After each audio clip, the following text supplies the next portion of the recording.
नमस्कार, शाम के 6 बज चुके हैं। वक्त हो चुका है लोकतंत्र का। मैं हूं आपके साथ अंकित त्यागी। आज जो अभी हमने आपको ट्रेलर दिखाया, ये आज दूसरा दिन है अफगानिस्तान में तालिबान के राज का, और दूसरे दिन में ही लगने लगा है कि कहीं ना कहीं जिस तरीके के हालात हम देख रहे हैं, जिस तरीके की जद्दोजहद हम लोगों को अपनी जिंदगी बचाने की हम देख रहे हैं, एक जो खौफ है, आतंक का जो खौफ है, वो तालिबान के जरिए अफगानिस्तान में चप्पे चप्पे पर दिखाई दे रहा है। अमेरिका ने पल्ला झाड़ लिया। राष्ट्रपति ने आके बोला कि भैया जो भी है हम तो निकल गए, क्योंकि वहां पर अफगानिस्तान के राष्ट्रपति भाग गए, फौज ने घुटने टेक दिए, हम क्या करें। पर क्या पूरी दुनिया मौन रह के देख सकती है जिस तरीके की बर्बरता, वहशीपना अब हम अफगानिस्तान की सड़कों पर देखने वाले हैं। क्या रहा आज दूसरे दिन में तालिबान के पूरे राज्य में, देश का क्या हाल है, हमारे जो फंसे हुए भारतीय हैं उनका क्या हाल है, वो सब आपको बताएंगे आज लोकतंत्र में।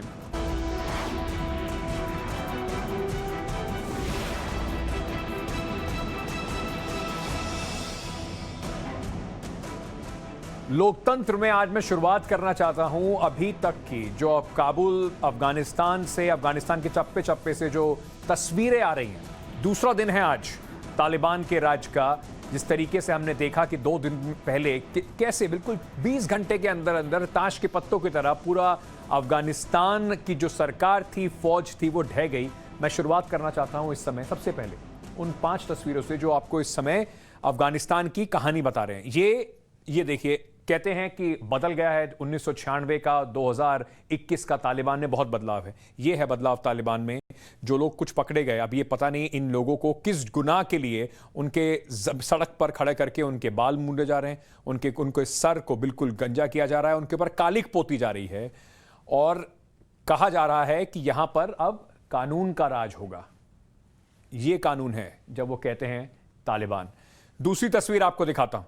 दूसरी तस्वीर जो आप ये देख रहे हैं, ये तस्वीर है चोरी के आरोपी जो है उसके मुंह पर कालिक पोत कर, गाड़ी से बांध कर उसको पूरे शहर में घुमाया गया। ये अफगानिस्तान से आ रही है। उसको शहर में घुमाया गया और उसके बाद देखिए उसको कैसे लटका दिया गया है। ये तस्वीरें आ रही हैं अफगानिस्तान से। इस तालिबान को कहा जा रहा है कि ये अलग है, इससे बातचीत करनी चाहिए। अमेरिका इसके साथ कुर्सी पर बैठ के दोहा में बातचीत कर रहा था। ये दूसरी है तालिबान किस तरीके से जो उनके लड़ाके हैं। ये एक अम्यूजमेंट पार्क है, एक पार्क है जहां पर उन्होंने कब्जा कर लिया है, और जो बच्चों की गाड़ियां होती हैं, बम्पर टू गाड़ियां जो होती हैं, उसकी सवारी कर रहे हैं। उनके जो लड़ाके हैं वो अपनी जहालत जो है यहां पर पूरे तरीके से दिखा रहे हैं। एक और तस्वीर आपको दिखाता हूं, चौथी तस्वीर। ये जो वहां पर राष्ट्रपति का जिम कहा जा रहा है इसको, राष्ट्रपति के पैलेस में जो जिम था उसमें तालिबान के लड़ाकों का हुआ कब्जा, और उसके बाद देखिए मौज मस्ती पूरी तरीके से चल रही है। ऐसा लग रहा है जैसे अंग्रेजी में एक शब्द होता है स्पॉइल्स ऑफ वॉर, वो यहां पर आपको देखने को मिल रहा है। और एक ये तस्वीर आपको हम दिखाते हैं, इस तरीके का होगा वहां पर कानून। ये तालिबानी एक आतंकी है, गार्ड कहा जा रहा है इसको। एक ये शख्स है, ये एयरपोर्ट की दीवार से आना चाहता है, क्योंकि लोग जान बचाने के लिए कहीं ना कहीं किसी ना किसी तरह से एयरपोर्ट पहुंचना चाहते हैं। इसने ना इसको कोई वार्निंग दी, इस तालिबानी आतंकी ने ना इसको कुछ कहा, और ये सीधे फायर कर दिया। वो व्यक्ति इतनी ऊंची दीवार से कूद गया अपनी जान बचाने के लिए। ये होगा तालिबान का इंसाफ। ये है तालिबान का असली चेहरा, और यही अब कई दिनों तक, पता नहीं कब तक, अफगानिस्तान के लोगों को झेलना पड़ेगा ये चेहरा। सबसे पहले आज के कार्यक्रम की शुरुआत में मैं आपको अफगानिस्तान में तालिबान राज का जो दूसरा दिन है उसके बारे में और भी विस्तार से बताता हूं। पहले दिन से कुछ खास अलग नहीं दिखा। लोगों की बेबसी दिखी, उनकी बेचैनी दिखी, वो जद्दोजहद दिखी अपनी जिंदगी को, अपने घर वालों की जिंदगी को बचाने की। और वही भीड़ दिखाई पड़ी जो एयरपोर्ट पे पहुंच के किसी ना भी किसी तरीके से काबुल छोड़कर, अफगानिस्तान छोड़कर अपनी जान बचाना चाहती है। कई तस्वीरें ऐसी आई जिन्हें देखकर लगा कि कितने इनमें से ऐसे लोग होंगे जो तालिबान के निशाने पे बनेंगे, क्योंकि अभी तो शुरुआत है। अभी तो तालिबान धीरे धीरे अपना वर्चस्व और स्थापित करेगा, अपना शरिया कानून और स्थापित करेगा, और उसके बाद लोगों की क्या हालत होगी वो हम सिर्फ सोच ही सकते हैं। हम दिखाते हैं तालिबान की आने के बाद किस तरह से काबुल में क्या हालात हैं, अमेरिका कैसे अपनी इस पूरी जिम्मेदारी से पल्ला झाड़ चुका है। अमेरिका ने भी पल्ला झाड़ दिया, तुरंत निकल गए। जो बाइडेन ने कहा मेरी कोई जिम्मेदारी नहीं, उनके राष्ट्रपति तालिबान के जो अफगानिस्तान के राष्ट्रपति थे वो तो पहले ही भाग चुके हैं। अफगानिस्तान में ये नई सुबह है, लेकिन डर का आलम यह है कि सैकड़ों लोगों ने रात काबुल एयरपोर्ट पर ही सोकर गुजार दी।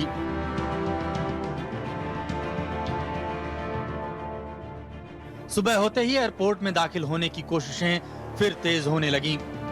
तालिबान के राज से दूर जाने की चाह रखने वाले ये लोग रस्सी के सहारे दीवार के उस पार जा रहे हैं। दीवार के ऊपर पहुंच चुके एक व्यक्ति को तो तालिबान के गार्ड ने गोली मार दी। एयरपोर्ट पहुंचने के लिए दौड़ती इस भीड़ का वीडियो बनाने वाले की आवाज सुनिए। भाषा भले ही समझ ना आए, लेकिन सुनकर अपना देश छोड़ने का दर्द जरूर समझ में आ जाएगा।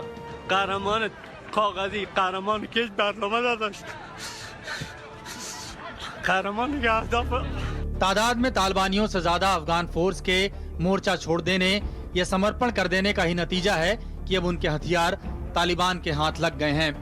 बंदूकें, राइफल, बुलेट प्रूफ जैकेट, दूरबीन, हर साजो सामान अब तालिबान के कब्जे में है। यह हेलीकॉप्टर जो कभी अफगान फोर्स की ताकत था, अब उस पर तालिबानियों का कब्जा है। आम अफगानियों को उनकी किस्मत पर छोड़ दिया गया है। राष्ट्रपति देश छोड़कर भाग गए हैं। अब अमेरिका भी अपनी गलती मानने की बजाय अफगान सरकार पर ही सारा ठीकरा फोड़ रहा है। The political leaders of Afghanistan were unable to come together for the good of their people, unable to negotiate for the future of their country when the chips were down. They would never have done so while U.S. troops remained in Afghanistan, bearing the brunt of the fighting for them. खबर थी कि America ने दूतावास छोड़ने से पहले कई अहम दस्तावेज नष्ट कर दिए हैं। अब काबुल में अमेरिकी दूतावास के बाहर बड़ी संख्या में तोड़े गए कंप्यूटर दिख रहे हैं।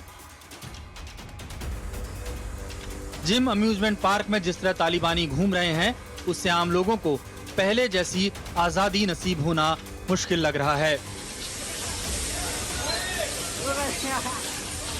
जो निकल सकता है तालिबान छोड़कर निकल रहा है, जो नहीं निकल पा रहा उसे तालिबानी युग का सामना करना पड़ेगा। Bureau report, times now, Navbharat. क्या है इस वक्त काबुल के हालात? लोग कैसे अपनी जान बचाने की कोशिश कर रहे हैं? क्या अभी उन्हें मुश्किलें आ रही हैं? सबसे पहले मैं आपको काबुल की लाइव रिपोर्टिंग के लिए, लाइव तस्वीर दिखाने के लिए चलता हूं इस वक्त सीधे काबुल। मुजिब पत्रकार हैं वहां पर। कल भी उन्होंने बड़ी हिम्मत से हमें वहां की तस्वीर दिखाई थी। सीधे आपको मुजिब के पास लिए चलते हैं और उनसे समझने की कोशिश करते हैं कि अभी काबुल में हालात क्या हैं। मुजिब, मैं सबसे पहले आपसे जानना चाहता हूं, कल जिस तरीके से आपने हमें दिखाया था, तस्वीर दिखाई थी काबुल की, कई जगह पर तालिबान ने चेक पोस्ट लगाए हुए थे, आज हालात क्या हैं और लोग किस तरीके से, अभी भी क्या वैसे ही एयरपोर्ट पर भीड़ लगी हुई है? हेलो अंकित, कैसे हो भाई? अभी ये हमारा दूसरा दिन है जब ये तालिबान ने इन्वेड किया है काबुल को। मैं कुछ हिंदी और कुछ इंग्लिश में बात करना चाहता हूँ, बिकॉज मेरा हिंदी उतना अच्छा नहीं है जो दर्शकों को समझ में आए। सो दैट्स वाई आज दूसरा दिन है, यहाँ का माहौल है थोड़ा चेंज हुआ है। लोगों ने बड़ी पहले दिन से आज थोड़ा वो खुश नजर आ रहे थे, because some shops are open and they have issued a law that there is amnesty. तो हमने आप सब गवर्नमेंट जो लोग काम कर रहे थे गवर्नमेंट के लिए, वो हमने उन लोगों को माफ किया है। इसलिए उन लोग and also the girls can come to their offices, so that's why the people are now a little bit happy, but the panic is still there. The panic is still there because the Taliban from the 19s and the Taliban from 2021 is a little bit changed, because they think themselves that they are now more diplomatic and they have no issues with their girls to go to schools up to now, to go to works in the governments, and also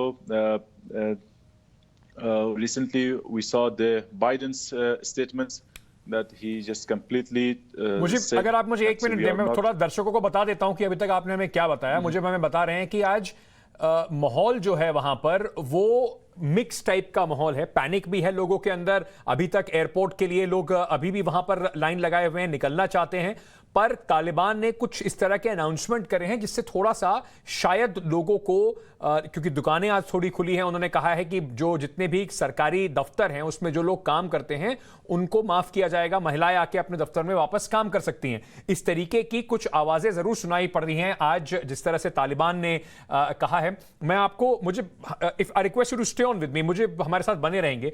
मैं एक बार आपको लिए चलता हूं इस समय काबुल में एक दूसरे हिस्से में। रवि के पास ले चलेंगे, एक भारतीय हैं जो वहां फंसे हुए हैं, पर उनके पास ले जाने से पहले जो बार बार यही बात हो रही है कि तालिबान जो है वो एक अलग चेहरा इस बार दिखाना चाहता है। तालिबान इस बार अलग है। 1996 का तालिबान और 2021 के तालिबान में फर्क है। मुझे भी बताया गया कि रवि हमारे साथ जुड़ गए। मैं आपको दिल्ली में भी लेके चलूंगा, मिनी अफगानिस्तान जिसको कहते हैं, लाजपत नगर को। वहां हमारे सहयोगी प्रेरित हैं, पर सबसे पहले मैं इस समय आपको लेके जाना चाहता हूं काबुल वापस, जहां पर रवि हमारे साथ जुड़ रहे हैं। और रवि भारतीय हैं जो वहां पे काबुल में फिलहाल फंसे हुए हैं। वापस जाने का रास्ता अभी मिलना उनको फिलहाल अभी तक उनके लिए खुल नहीं पाया है। रवि, बहुत बहुत शुक्रिया हमसे जुड़ने के लिए। मुझे अभी, मतलब मैं सोच के भी इस बात को ठीक तरीके से शायद बयान नहीं कर पाऊंगा कि इस समय आपके परिवार वाले, आप लोग कितनी चिंता में होंगे, हालात क्या हैं और आप कहां फंसे हुए हैं, अगर आप हमें बता सके तो। अभी हालात यहाँ पे ऑलरेडी न्यूज में चल रहा है, वो सेम हालात हैं, बट थोड़ा सा ऑन ग्राउंड अगर हम आके देखें तो उससे भी बदतर है। अभी यहाँ पे कोई सिस्टम नहीं है, ट्रैफिक सिस्टम नहीं है, पुलिस नहीं है, कोई एयरपोर्ट हैंडलिंग नहीं है कि जैसे आप अगर एयरपोर्ट की तरफ अगर जाते भी हैं कि हम कल फ्लाइट ले लेते हैं और हम काबुल छोड़ देंगे और निकल जाएंगे, तो उसके लिए एक प्रॉपर सिस्टम होता है जो कि यहाँ पे नहीं है। और हम लोग कल एयरपोर्ट गए भी थे, 17 लोग थे हम लोग, और हम लोग वहां पे पूरी रात वेट किया, 12 बजे तक वेट किया। एम्बेसी ने बोला वेट करने के लिए, बट लास्ट में फिर हमें निकाल दिया गया बाहर, और फिर हम होटल की तरफ फिर वापस आ गए। यहाँ पे सिचुएशन ऐसी है कि एक पैनिक का माहौल है और किसी कुछ समझ में नहीं आ रहा कि आगे होने क्या वाला है। जैसे एक होता है कि एक प्रॉपर प्लानिंग के साथ कोई भी गवर्नमेंट आती है, एक प्रॉपर प्लानिंग के साथ आती है, पूरे मैंडेट के साथ आती है।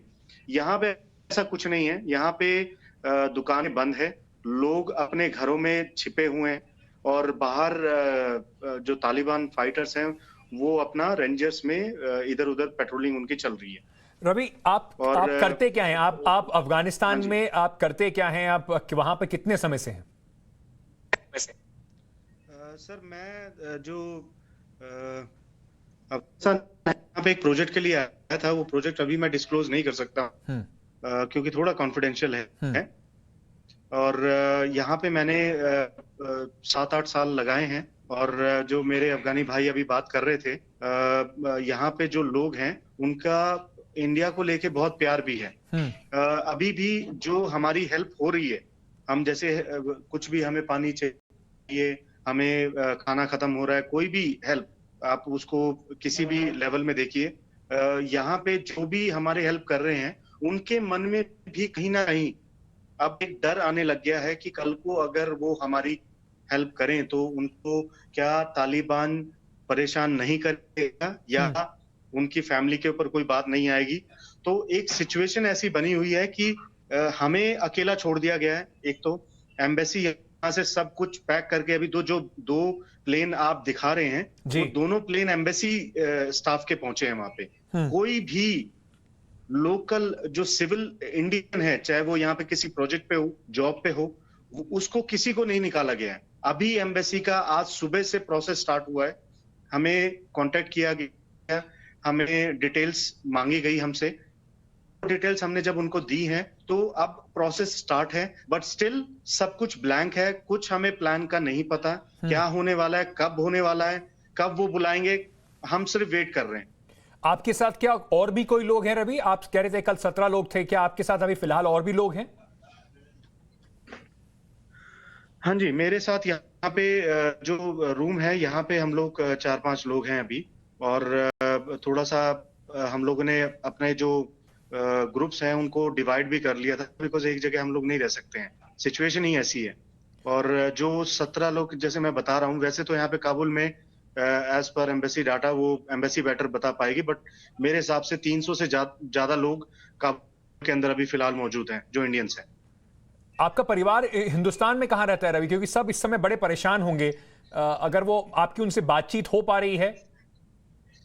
सर मेरी बात हो रही है, मेरी सबसे बात हो रही है। मेरा फैमिली जो है वो दिल्ली में ही है, और मेरे जो रिलेटिव्स हैं उन सब से मेरी बातें हो रही हैं। बट सब देखिए अभी क्या है कि पैनिक का माहौल है, सब इसी सिचुएशन को थोड़ा डाइजेस्ट भी नहीं कर पा रहे, क्योंकि ये जो चीज हुई है वो एकदम हुई है। ये ऐसा नहीं है कि कोई प्लानिंग हुई है, एक हफ्ते में जाके कोई चीजें हम देख रहे हैं कि एक हफ्ते में चीजें चेंज हो रही है। ये हम लोग सैटरडे तक देयर वाज नथिंग, और संडे को धीरे धीरे चीजें शाम को बिगड़नी शुरू हुई, और मंडे से तो आपको पता ही है क्या चल रहा है। जो आपके साथ और भी लोग हैं रवि, अगर आप हमें उनसे भी बात करा पाएं, उनके क्या एक्सपीरियंसेस इस समय रहे हैं और किस तरीके का, सर जैसे आप बिलीव नहीं करेंगे, अभी यहाँ पे जितने लोग हैं वो सब फोन पे बैठे हैं। हाँ। और वो सब अपने घर में बात कर रहे हैं, कोई अपने पेरेंट्स से बात कर रहा है, कोई वाइफ से बात कर रहा है कि थोड़ी देर पहले यहाँ पे कुछ फायरिंग हो रही थी, तो जिसकी वजह से थोड़े से पैनिक स्टेज हो गया था। और क्या हो रहा है कि यहाँ पे पेशेंस लूज हो रहा है रवि, एक बार हमें क्या समझ में नहीं आ रहा कि मैं आगे मतलब होने क्या वाला है। बिल्कुल समझ सकता हूं इस समय आपकी क्या स्थिति होगी। क्या एक बार हमें अपना कैमरा घुमा के आप दिखा सकते हैं जो बाकी लोग हैं इस समय आपके साथ, जो इस समय अपने घर वालों से बात करने की कोशिश भी कर रहे हैं? क्योंकि जो यहां पर लोग बैठे हुए हैं वो देश में भी बहुत चिंता है, और देश भी जानना चाहता है कि क्या सरकार इंतजाम कर रही है आप लोगों को निकालने के लिए। तो अभी आपने जैसे बताया कि एम्बेसी से आपकी बातचीत भी चल रही है, लेकिन अभी कोई पुख्ता प्लान नहीं बताया गया आप लोगों को वहां से इवैक्यूएशन का। हाँ जी सर, यहाँ पे कोई ऐसा प्लान हमारे पास में अभी तक नहीं दिया गया है। Maybe in coming 1 hour और 2 आवर और मे बी बाय टुमारो हमारे पास में कुछ ना कुछ आ जाए डिटेल्स, बट अभी तक हमारे पास में कोई डिटेल नहीं है। But I will try to find कि जो मेरे फ्रेंड्स वगैरह हैं यहाँ पे, उनको मैं दिखाने की कोशिश करता हूँ आपको जी। तो आई जस्ट, अभी आप देख रहे हैं हमारे बैग्स वगैरह पैक हैं जी। सो एक हमारे फ्रेंड्स यहाँ पे बैठे हुए हैं, और ये बैग पैक है, और एक ये मिस्टर दिनेश हैं, ये भी हमारे कलीग हैं। जहाँ पे हम रुके हुए हैं वो सिर्फ मैं आपको थोड़ा सा दिखा रहा हूँ। ये सैनी साहब हैं हमारे, ये शुगर पेशेंट हैं, और इनकी दवाई 2 दिन से खत्म हो चुकी है, तो इनको समझ में नहीं कि कर पाएंगे, बट हमें इनकी हेल्प। और से हम लोग 2-3 जो, और शायद जो दिन बता रहे हैं रवि, तो थोड़ा सा शायद जहां आप जा रहे हैं वहां पे आवाज कट रही है, तो हम शायद कनेक्टिविटी की थोड़ी प्रॉब्लम होगी, पर रवि हमारे साथ बने रहिए। मैं एक थोड़ा नेटवर्क इशू हो रहा है सर, यहाँ पे नेटवर्क इशू बहुत चल रहा है जी। रवि, मैं एक बात आपसे और पूछना चाहता हूं, क्या जिस तरीके की जैसे आपने बताया थोड़ी देर पहले गोलाबारी भी हुई थी, क्या इस तरह की गोलाबारी या लोगों के घरों में जाके तालिबान क्या लोगों से पूछने की कोशिश कर रहे हैं, कुछ इस तरह की इंटेरोगेशन चल रही है, क्या ऐसा भी आप लोगों ने महसूस किया, देखा सुना? अभी सर बाहर कुछ नहीं पता चल रहा है, बाहर अभी क्या हो रहा है, कोई अपडेट ऐसा कुछ नहीं हो रहा है। बट ये है कि जैसे मैंने आपको बोला, जो फायरिंग का है कि यहाँ कल से फायरिंग हो रही है सर, तो वो फायरिंग हवा में भी हो रही है, क्योंकि कुछ लोकल्स इतने पैनिक में हैं। जैसे हमारे जो लोकल फ्रेंड बैठे हैं वहां पे, वो भी आपको बेटर बता पाएंगे कि यहाँ पे पैनिक इतना फैल चुका है कि लोगों को समझ नहीं आ रहा है, और वो एयरपोर्ट की तरफ भाग रहे हैं। और जो अभी जो तालिबान भी है जो कंट्रोल करने की कोशिश कर रहा है, वो भी उनको संभाल नहीं पा रहा है। अभी आप बिलीव नहीं करेंगे, 2 लाख के आसपास लोकल जो अफगान है वो एयरपोर्ट के गेट के बाहर बैठे हुए हैं, इसी उम्मीद में बैठे हैं कि कोई प्लेन आएगा और उनको, हमारे इन भाइयों को लेके जाएगा यहाँ से। रवि हमारे साथ बने रहिए। मैं एक क्योंकि रवि जिस तरीके से आपको बिल्कुल जिसको कहते हैं मिनट बाय मिनट कमेंट्री बता रहे हैं, और ये भारतीय हैं, वहां फंसे हुए हैं, हमारे देशवासियों का जो हालात है इतनी परेशानी में है, और साथ ही साथ सोचिए कि वहां पर जो अफगानिस्तान में अब तक जिन्होंने सरकार के साथ काम किया, अमेरिका के साथ काम किया, उन लोगों की क्या हालत होगी। मैं प्रेरित के पास जाने से पहले आपको 2 तस्वीरें दिखाना चाहता हूं। ये कोशिश जो है तालिबान की ये बताने की कि हम बदल गए, जैसे मैं बार बार कह रहा हूं, हम पुराने तालिबान नहीं है। ये तोलो टीवी की तस्वीरें हैं, जहां पर पहले जिस तरीके से कहा जाता था कि महिलाओं के ऊपर सख्त पाबंदी लगती थी, आज हमने देखा कब्जा करने के बाद तोलो टीवी के स्टूडियो में तालिबान के एक प्रवक्ता आए और उन्होंने अपनी इमेज सुधारने के लिए वहां पर एक महिला एंकर के साथ बातचीत की। एक कोशिश ये थी कि देखिए हम अब पुराने जैसे नहीं हैं। अफगानिस्तान के सबसे बड़ा न्यूज चैनल तोलो टीवी के स्टूडियो की ये तस्वीर है, जो तस्वीर इस समय आप देख रहे हैं। वहां पे तालिबान के प्रवक्ता बैठे हुए हैं और एक महिला एंकर के साथ बात कर रहे हैं जिन्होंने अपना सर ढका हुआ है। मैं अब दूसरी तस्वीर आपको दिखाता हूं। दूसरी तस्वीर जो है ये इस समय कैसे तालिबान अपनी इमेज मेक ओवर की कोशिश कर रहा है, प्रोपेगेंडा जिसको कहते हैं, कि आते ही कोशिश कर रहे हैं शुरुआत में उनके ऊपर सैंक्शंस ना लगे, पैसा आता रहे विदेशों से, और देशों और जो बाकी दो देश हैं वो उनको हर तरीके से मान्यता दे दें, उसके लिए ये कोशिश हो रही है। दूसरी तस्वीर देखिए, दूसरी तस्वीर आपको दिखाते हैं। ये तालिबान जिस तरीके से बात कर रहे हैं, उसके बाद ये इसमें बता भी रहे हैं कि क्या आगे उनके राज में महिलाओं का किस तरीके से काम चलेगा, कैसे महिलाओं को आजादी दी जाएगी काम करने की। एक दूसरी तस्वीर आपको दिखाता हूं। ये जो तस्वीर है, आपने देखा कि तालिबान किस तरीके से हमेशा खास तौर से महिलाओं के खिलाफ कितने क्रूर रहे हैं, उसी को लेकर चिंता बहुत ज्यादा है लोगों में। कुछ महिलाएं, और मैं इन महिलाओं को सैल्यूट करता हूं, हम स्टूडियो में दिल्ली में बैठ के ये बात कर रहे हैं, ये काबुल में खड़ी होकर वहां पर राजनीति में अपने आप को काम करने के लिए अपने आप को लेकर जिस तरीके से वहां पे प्रोटेस्ट कर रही हैं। इन महिलाओं का क्या होगा ये तो फिलहाल मैं नहीं कह सकता, पर वहां पे ये महिलाएं हैं, हिम्मती महिलाएं हैं, जो बाहर निकलकर अपने हकों के बारे में बात करने की कोशिश कर रही हैं, प्रोटेस्ट कर रही हैं कि तालिबान के कब्जे के बाद उनके जो हक हैं वो उनको मिलते रहने चाहिए। अभी तक तालिबान ने ऐसा कुछ नहीं कहा है, कोशिश कर रहे हैं इस तरह की आवाजें निकालने की कि सब कुछ ठीक है, हम ऐसा कुछ नहीं करेंगे। जो पोस्टर इनके हाथों में है, ये महिलाएं जानती हैं असलियत तालिबान की, और अपनी जान को जोखिम में डालकर ये इस समय यहां पर प्रदर्शन करती हुई ये महिलाएं दिखाई दे रही हैं। मैं सबसे पहले महिलाओं की जो हालात है उस पर एक अफगानिस्तान की वरिष्ठ एक पत्रकार हैं शिरीन, इनसे मेरी सहयोगी हर्षा ने बात की, और वो आपको बताएंगी कि ये जो प्रोपेगेंडा पूरा तालिबान कर रहा है, इंटरव्यू देने का, महिलाओं को कहने का कि आप वापस आ जाइए, गवर्नमेंट जॉब्स में जाइए, पर जमीन पर हालात क्या है, इन्होंने हमें बताया। शिरीन ने, मैं सुनवाता हूं उनकी आवाज आपको। What is the scariest situation for women over there? Like, are you afraid that in Taliban government, like, you girls will be allowed to stay inside houses, you will be allowed not to go to school, not to pursue your job? Like, is there any sort of fear right now you are having? Yes, no one is going job, no one is going school, no one cannot go out of home. Just you're afraid. When we see the street, there is no lady. They are not moving from their home. Everyone is in depression. Like they do not know what's happening. Situation is really bad here. So all people are at home. Everywhere is off, especially for ladies. They do not know when they are want to go out of home what they should wear, what the Taliban reaction will be. So we don't know. We are shocked with coming of Taliban. We are 2 or 3 days that we are not going out. Everywhere is off. आपने कल भी जो देखा होगा, airport के पास भी जो भीड़ थी उसमें महिलाएं और बच्चे बहुत कम मिले होंगे आपको। प्रेरित के पास आपको लिए चलता हूं। ये इस समय दिल्ली के लाजपत नगर में हैं, पर यहां पर बहुत सारे अफगानी रहते हैं, स्टूडेंट्स रहते हैं, मेडिकल जो पर्पसेस के लिए जो लोग आते हैं अफगानिस्तान से वो यहां पे रहते हैं। मिनी अफगानिस्तान कहा जाता है इसको। प्रेरित, हम अभी बात कर रहे थे तालिबान किस तरीके से अपनी इमेज मेकओवर की बात कर रहा है। यहां पर जो लोग हैं, इनके रिश्तेदार वहां पर काबुल में और अफगानिस्तान के कई हिस्सों में रहते हैं, इनको क्या लगता है जो तालिबान की फिलहाल कोशिश है या जो प्रोपेगेंडा की कोशिश अभी चल रही है तालिबान की, इनको लगता है कि इस बार का तालिबान 1996 के तालिबान से कुछ अलग है? जी बिल्कुल, इस वक्त मैं लाजपत नगर मौजूद हूँ और यहाँ पे जो अफगानिस्तान के जो नागरिक हैं वो डरे हुए हैं। डरे हुए इसलिए हैं कि वो ऑफ द कैमरा तो बात करते हैं हमसे, लेकिन ऑन कैमरा आने से वो घबरा रहे हैं। उनका कहना है कि अगर हम आपके साथ बात करेंगे और अगर हमें वहाँ पे देख लिया तालिबानियों ने, तो हमारे वहाँ परिवार है, उनकी जान को खतरा होगा। उसके बाद जब हम वहाँ जाएंगे कभी तो एयरपोर्ट से ही हमें पकड़ लिया जाएगा। तो इसलिए लोग खुल करके कैमरे के सामने बात करने से यहाँ पे घबरा रहे हैं। लेकिन हमारे साथ एक अफगानिस्तानी नागरिक है जिनसे हम बातचीत करेंगे, जो भी भारत में है लेकिन इनके सगे संबंधी अभी अफगानिस्तान में है।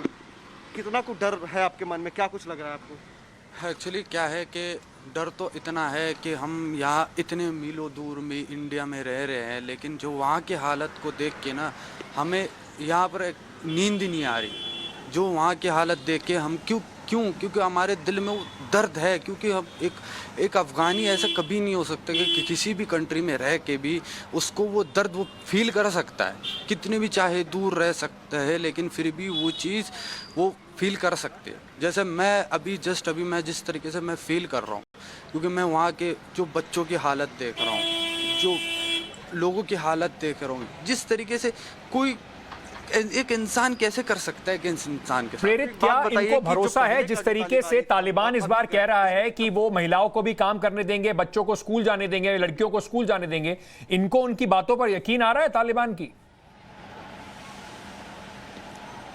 जी बिल्कुल, मैं सीधा इनसे पूछता, ये बताइए कि तालिबानियों का इस बार कहना है कि वो महिलाओं को काम करने का मौका देंगे, बच्चियों को स्कूल जाने के लिए वो अलाउ करेंगे, तो क्या आपको लगता है कि उनकी बातों में कहीं ना कहीं कोई दम है? आपको उनकी बातों पे यकीन हो रहा है? नहीं, क्योंकि वो कह रहे हैं, वो कहते हैं फेक फेस लेके आए हैं।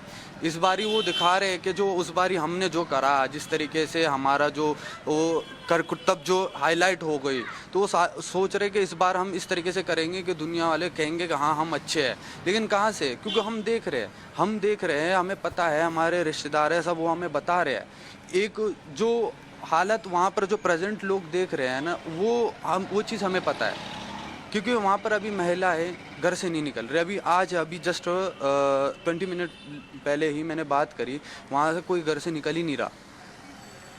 तो महिलाओं तो छोड़ो, कोई घर से नहीं निकल रहा। जब से वहाँ पर अफरा तफरी हो रही है, कोई अब वो नहीं पता कि तालिबान है क्या है, लेकिन वहाँ घरों में लूट पाट हो रही है। बिल्कुल अंकित, तो देखिए कि भले ही वो जो तालिबानी है वो भले ही लोगों को यकीन दिलाएं कि महिलाओं को वो काम करने के लिए अलाउ करेंगे, लेकिन अफगानिस्तान के जो नागरिक है उनका साफ तौर पे कहना है कि वो झूठे चेहरा लेकर के लोगों के बीच में आ रहे हैं। अभी भी जो वहाँ की स्थिति है कि महिलाएं क्या, वहाँ पे आम लोग भी घर से बाहर नहीं निकल रहे हैं। ये सीधे वहाँ के जो अफगानी नागरिक है उनका साफ तौर पर कहना है। बिल्कुल, और जिन लोगों ने वो जिया है, जिन लोगों ने वो तालिबान का काल 1996 से 2001 तक जिया है, उन्हें शायद किसी तरीके का भी यकीन नहीं हो सकता कि वो जिस तरीके की बर्बरता उन्होंने देखी है वो दोबारा नहीं होगी। और हमने अभी आपको शुरुआत में दिखाया था किस तरीके से लोगों का सर बाल बिल्कुल उनको गंजा किया जा रहा है, उनके ऊपर कालिक पोती जा रही है। मतलब एक कानून नाम की कोई चीज नहीं, बिल्कुल एक वहशियाना हरकतें लोगों के साथ इस समय हो रही हैं। तो भारत लगातार अफगानिस्तान में फंसे अपने नागरिकों को निकालने की कोशिश कर रहा है। काबुल दूतावास से सभी लोग भारत लाए गए हैं, अभी भी वहां कई लोग फंसे हुए हैं, अब उन्हें भी वापस लाने की कवायद कम से कम शुरू हो गई है। 2 जहाज आज कुछ लोगों को लेकर आए, उसमें ज्यादातर भारतीय जो सुरक्षाकर्मी थे वहां पर, जो हमारे वहां दूतावास के जो कर्मचारी थे, उन सबको लेकर वापस आए हैं। पहले आपको रिपोर्ट दिखाते हैं, फिर चलेंगे अपने मेहमानों के पास। अफगानिस्तान में तालिबान के कब्जे के बाद काबुल से भारत के राजदूत रुदेंद्र टंडन, दूतावास के कर्मचारी, आईटीबीपी के जवान समेत 120 भारतीय ग्लोब मास्टर C-17 एयरक्राफ्ट से हिंदुस्तान की धरती पर पहुंच गए। भारतीयों को ला रहा विमान पहले जामनगर में उतरा तो सकुशल वतन वापसी पर लोगों को मालाएं पहनाई गईं। लौटकर आए भारतीय जब बस में सवार हुए तो उन्होंने नारे भी लगाए।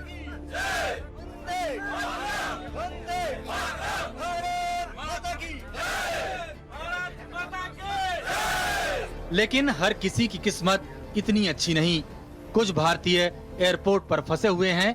एक तरफ उनकी जान पर बनी है तो दूसरी तरफ उनका कहना है कि एम्बेसी में कोई फोन नहीं उठा रहा। कोई फोन नहीं उठा रहा है, फ्लाइट का कुछ अता पता नहीं है। अभी गोलियां चल रही है। वहीं उन लोगों का बुरा हाल है जिनके अपने अब भी अफगानिस्तान में फंसे हैं। ऐसा ही एक परिवार आदिल रसूख शेख का है, जो काबुल यूनिवर्सिटी में पढ़ाते हैं। परिवार चाहता है कि वो जल्द घर लौट आएं और वो उनकी सलामती की दुआ कर रहा है। बहुत परेशान हैं हम। हमें ये न्यूज़ आ रही है टीवी पे, सोशल मीडिया पे, हम कल रात से परसों से बहुत परेशान हैं। हम बस यही चाहते हैं, हम वहाँ के गवर्नमेंट से अपील करना चाहते हैं कि वो जल्द से जल्द घर वापस आ जाए सेफली। हमें वो सेफली चाहिए घर में। भारत सरकार अफगानिस्तान से लोगों को निकालने के लिए कई कदम उठा रही है। विदेश मंत्री एस जयशंकर ने अमेरिकी विदेश मंत्री से बात की है ताकि काबुल एयरपोर्ट में जरूरी मदद मिल सके। ई इमरजेंसी वीजा की नई कैटेगरी शुरू की गई है ताकि अफगानिस्तान से भारत आना चाह रहे लोगों को आसानी हो। इसके अलावा एक हेल्पलाइन नंबर 91-971-77-85-379 भी जारी किया गया है। भारत सरकार तालिबान को मान्यता देगी या नहीं, अब उससे बात करेगी या नहीं, इस पर सरकार कुछ साफ नहीं बता रही। लेकिन कई लोग हैं जो मानते हैं कि अफगानिस्तान में भारत के हितों के लिए तालिबान से बात करनी चाहिए। मैंने कई बरस पहले लोकसभा में बात कही थी, मेरे ख्याल से आज से 7 साल पहले ये कहा था कि भारत सरकार को तालिबान से बातचीत करनी चाहिए। हम उनके रेग्रेसिव जो तरीके हैं उसको हरगिज नहीं मानते, ना कबूल करते हैं। मगर भारत ने अफगानिस्तान के रिकंस्ट्रक्शन के लिए $3 बिलियन हमने वहां पर खर्चा किए। पार्लियामेंट बनाई, सलामा डैम है, छबार पोर्ट है, वहां के स्टूडेंट्स को स्कॉलरशिप दी। भाई 7 साल में आपने क्या किया बताइए? आप आखिर वक्त में जाकर एज एन ऑब्जर्वर आप उज्बेकिस्तान को जाते हैं, और सबसे बड़ा जो सिक्योरिटी एक्सपर्ट्स कह रहे हैं जो भारत के लिए भी फ्यूचर में खतरा बन सकता है, अफगानिस्तान के जो अनगवर्नड स्पेसेस हैं वहां पर अल-कायदा और आइसिस जो है अपने रिक्रूटमेंट सेंटर्स को उन अनगवर्नड स्पेसेस अफगानिस्तान में मुंतकिल कर चुका है। हेलमंड प्रोविंस में जैश ए मोहम्मद वहां पर बैठा हुआ है। ये एक्सपर्ट्स कह रहे हैं, तो क्या इनसे खतरा नहीं होगा फ्यूचर में भारत को? हम 20 साल पहले तालिबान का राज देख चुके हैं और जानते हैं कि तालिबान की वापसी के बाद अफगानिस्तान में रह रहे भारतीयों की जान खतरे में है। इसलिए सरकार वो हर कदम उठा रही है जिससे वहां फंसे आखिरी भारतीय को सुरक्षित बचाया जा सके। ब्यूरो रिपोर्ट, टाइम्स नाउ, नव भारत। जो इंडियन एयरफोर्स का ग्लोब मास्टर हवाई जहाज जो कुछ भारतीयों को लेकर अफगानिस्तान से लौटा है, उनमें से एक जो महिला है जो वहां से उनकी मां से हमारे सहयोगी वरुण ने बात करी, जो इंतजार कर रहे हैं अपने घर वालों के वापस आने का। ये इंडियन एयरफोर्स पर उनसे बातचीत हुई, आपको सुनाते हैं। मैम, आपकी बेटी शायद वहां पर थी। सबसे पहले तो वापस आ रहे हैं, पहली बार शायद इतनी खुशी हो रही होगी कि अदरवाइज तो ट्रिप जैसा होता होगा, लेकिन इस बार कुछ अलग है। बिल्कुल बिल्कुल, अब मौत के मुंह से वापस आ रही है, हम तो ये कहेंगे। जब बातचीत हो रही थी, जब वहाँ हालात बदल रहे थे, तब क्या बातचीत होती थी आप में, क्या चल रहा है? बस वो यही बोलती थी कि आप टेंशन मत करो, आप टेंशन में रहोगे तो मैं भी परेशान होंगी, पर मैं वापस आ जाऊंगी। पिछले 2 दिनों में जो बातचीत हुई, आना जाना कैसे हुआ? एक डर तो शायद घर नहीं थे। और एम्बेसी कैसे पहुंचाया गया? भारतीय एम्बेसी की तरफ से मदद की गई क्या? नहीं, वो खुद ही उन्होंने कहा था आप यहाँ एम्बेसी आ जाओ। एम्बेसी आ जाए। तो मैम, वो पूरा प्रोसेस कितना फ्रीली था, अगर मैं समझने की कोशिश करूं? There was no problem. वो क्योंकि 2-3 घंटे बाहर खड़ी रही है एम्बेसी के, तो वहाँ पे उन लोगों ने कुछ नहीं कहा तालिब से। आखिरी सवाल, एक वो बहुत समय पर हो रहा है, जो भी सब कुछ हो रहा है कि एक समय पर वो फ्लाइट वापस आ रही है, जो अभी जो वहाँ हालात है बहुत अलग हैं, बिगड़ते जा रहे हैं दिन ब दिन, बहुत कुछ सब कुछ समय पर हुआ है। भारत सरकार की बात करें। हाँ जी, भारत सरकार की तरफ से ही हुआ है जी। मैं तो उनको बोला था कि अब मेरी बेटी वहाँ फंसी हुई है, उन्होंने उसके डिटेल्स मांगे और उसके बाद उसको फ़ोन आया तो वो फिर बिल्कुल। देखिए वो माँ का खुशी, एक खुशी बहुत ज़्यादा, देखिए आंखों में आंसू। देखिए यही सबसे बड़ी बात है कि एक समय पर कदम उठाया गया है और उसके बाद अब वो भारतीय जो लोग फंसे हुए थे ना, वो वापस अपने देश स्वदेश लौट रहे हैं। वरुण भसीन, टाइम्स नाउ नव भारत। वरुण मेरे साथ इस वक्त लाइव जुड़ रहे हैं। वरुण, क्या अभी हालात हैं? कितने लोग अभी इंडियन एयरफोर्स बेस पर आ चुके हैं और क्या किसी और से भी आपकी बातचीत हो पाई?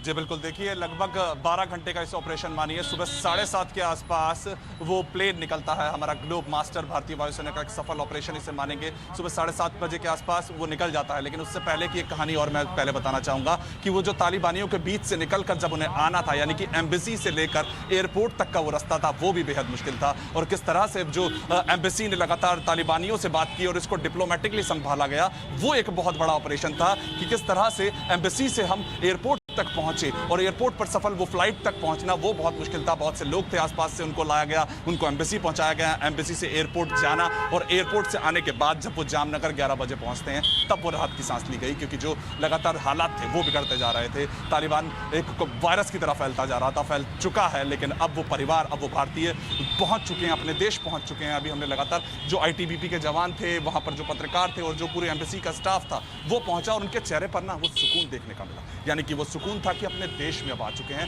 अब उन्हें किस तरह की कोई घबराहट नहीं है। और इसी ऑपरेशन को सफल बनाने के लिए भारतीय वायुसेना ने काम किया, भारत सरकार ने लगातार काम किया। और अभी मैं आपको बताऊं तो हिंडन एयरबेस पे हम इस वक्त मौजूद हैं। वो 120 लोग हैं, वो दिल्ली आ चुके हैं। बहुत से परिवार जो दिल्ली के आसपास रहते हैं, हमने उनके परिवारों से बात की, उनके भी चेहरे पर और उनके से भाव से पता चल रहा था किस तरह से जान बच गई है उनके परिवार वालों की। वो जान बहुत कीमती थी, इस चीज को समय पर समझ लिया गया। देखिए आप, वो भारतीय फंसे रह सकते थे, बहुत से देश अभी भी हाथ पांव मार रहे हैं, लेकिन वो किस तरह से किस समय पर क्या किया जाना चाहिए था, इसकी भी दाद देनी होगी कि वायुसेना लगातार उस चीज के लिए तैयार थी, भारत सरकार लगातार मीटिंग्स कर रही थी, वहां पर एम्बेसी बहुत मुस्तैद नजर आई। और इसी के बाद अब ये जो सफल ऑपरेशन है ना, वो देखने को मिल रहा है। 120 लोग आ चुके हैं, और भी लोग फंसे हैं, उसके लिए लगातार वायुसेना भी अभी काम कर रही है। लेकिन सबसे बड़ी बात ये कि हमारे लोग वापस देश में लौट। और बने रहिए हमारे साथ, मैं इस वक्त वापस आपको काबुल ले चलता हूं। एक तरफ भारतीय जहां से वापस आ रहे हैं, मुझे हमारे साथ बने हुए हैं अफगानी पत्रकार हैं, जो कल भी हमारे साथ उन्होंने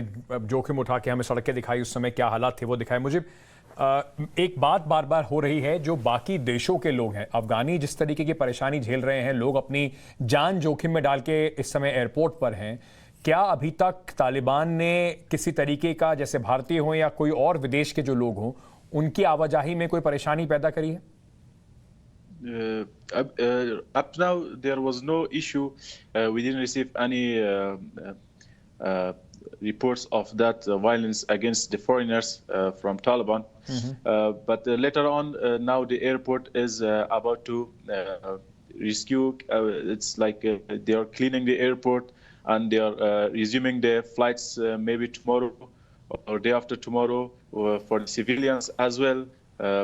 So right now, the Kabul situation is, as you know, that it's a small city and has over 6 million population. Okay. So the Taliban has recently a call on all the traffic police to come out and manage the traffic issues. So that's why today we saw the traffics, they are resuming their duties on the busy streets of the Kabul. ठीक है। मुझे can I just request you to stay on with me? मुझे बता रहे थे कि अभी तक अब फिलहाल कम से कम तालिबान ने कुछ ऐसा करा नहीं है विदेशियों के खिलाफ, लेकिन एक बड़ी खबर इस वक्त आ रही है। आगे बढ़ने से पहले आपको बता देते हैं, बहुत बड़ी खबर जिस समय आपको ब्रेकिंग न्यूज पर दिखाई पड़ रही है। तालिबान को लश्कर तैयबा का साथ मिला है। लश्कर तैयबा एक आतंकवादी संगठन है जो भारत में भी प्रतिबंधित है और लश्कर तैयबा का कश्मीर के अंदर भी इन्फ्लुएंस रहता है। लश्कर जांगवी के आतंकवादी भी अब अफगानिस्तान पहुंच गए हैं। लश्कर तैयबा के कुछ आतंकवादियों ने काबुल के अंदर चेक पोस्ट भी बनाए हैं। अफगानिस्तान के इस्लामिक जो और भी आतंकवादी हैं, संगठन हैं, जिसका डर था वो इस समय होता दिखाई पड़ रहा है। सूत्रों के हवाले से, ये जो भारत के इंटेलिजेंस के सूत्र हैं उनके हवाले से खबर आ रही है, इस्लामिक आतंकवाद का केंद्र बन सकता है एक बार फिर इस अफगानिस्तान। जिस तरीके से भारी मात्रा में हथियार वहां पर हैं और जो अब उनके कब्जे में आ गए हैं, उसको लेकर एक बड़ी चिंता इस वक्त पूरे दुनिया में है। मुझे I just would like a quick reaction from you on that. This is an intelligence input. ये बार बार हमें बताया जा रहा है that जो आतंकवादी संगठन है, टेररिस्ट ऑर्गेनाइजेशंस जो तालिबान के साथ काम कर रही हैं, उनके हाथ में अब कई तरह के हथियार लग सकते हैं और फिर से जैसे हमने देखा था 2001 तक अलकायदा का बिल्कुल अड्डा बन गया था अफगानिस्तान, वैसा ही खतरा बताया जा रहा है। Well, actually, up now there is no reports of Al Qaeda with the Taliban, connection of Al Qaeda with the Taliban right now. But yeah, we had more than 300,000 military they had all their weapons, all their facilities, their Humvee tanks, the Rangers. Now all the facilities and all the weapons are belong to Taliban. So they are now using it like the Rangers, the Humvee tanks, and now they are getting familiar with the Kabul city, with those Rangers, the bikes and the Humvee tanks, to get familiar with the Kabul city, with the new Kabul city. Right. Since last 20 years, the Kabul has been changed. Lots of changes has come to Kabul city. So that's why every day they are patrolling, they are going everywhere in the streets, in the busy streets. They are checking the peoples, they are asking the peoples, the way, everything. Yeah. मुझे बहुत बहुत शुक्रिया आपसे जुड़ने के लिए। मुझे हमें बता रहे थे कि किस तरीके से काबुल 20 साल में बदल गया था और अब अफगानिस्तान में जब तालिबान का राज है और सेना जिस तरीके से भागी है, हथियार छोड़कर, अपनी गाड़ियां छोड़कर, और ये सारे करोड़ों अरबों रुपए के हथियार, अमेरिका के अत्याधुनिक हथियार लेकर ये यहां पर उनकी सेना को दिया गया था, वो सब तालिबान के कब्जे में है। अब आप सोच सकते हैं, कट्टरपंथी, चरमपंथी सोच रखने वाले तालिबान और उनके साथ जुड़े हुए आतंकवादी, जो हमने आपको अभी लश्कर तोयबा, लश्कर जहांगीर जो आतंकवादी ग्रुप हैं, उनकी जो अभी खबर दिखाई थी, इसका खतरा भारत के लिए भी बहुत बड़ा है। पाकिस्तान से जुड़ी हुई एक बड़ी खबर इस वक्त आ रही है।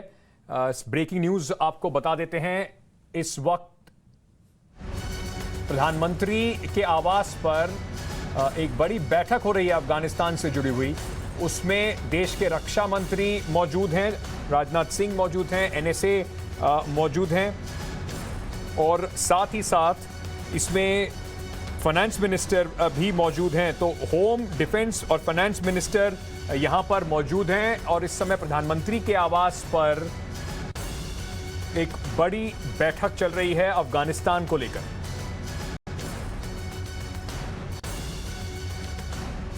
अजीत डोवाल साहब भी खुद मौजूद हैं इस मीटिंग में, जो एनएसए हैं, नेशनल सिक्योरिटी एडवाइजर हैं, साथ में प्रधानमंत्री जी हैं, उनके साथ साथ राजनाथ सिंह हैं, निर्मला सीतारमण हैं और अमित शाह, होम मिनिस्टर अमित शाह भी इस मीटिंग में मौजूद हैं। अमित कुमार मेरे सहयोगी इस वक्त हमारे साथ जुड़ रहे हैं। अमित, ये हाई लेवल मीटिंग जो इस समय चल रही है प्रधानमंत्री आवास पर, इसमें अफगानिस्तान को लेकर भी एक बड़े चर्चा होने की उम्मीद है। नहीं, देखिए, अफगानिस्तान को लेकर ही चर्चा, ये जो सुरक्षा को लेकर जो सबसे बड़ी कमेटी होती है, CCS, cabinet committee on security जिसको बोलते हैं, जिसके सदस्य प्रधानमंत्री के अलावा वित्त मंत्री, विदेश मंत्री, रक्षा मंत्री और गृह मंत्री, ये 4 लोग ही होते हैं, इसके अलावा कोई नहीं होता है। तो ये चारों लोग में से विदेश मंत्री बाहर हैं, बाकी 3 लोग यहाँ पर मौजूद है, अमित शाह है, रक्षा मंत्री है।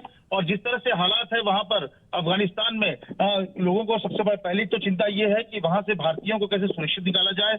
आज कुछ लोगों को डिप्लोमेट समेत कई लोगों को लाया गया है। इसके अलावा अभी भी कई जगहों पर, लोकेशन पे बड़ी संख्या में भारतीय हैं।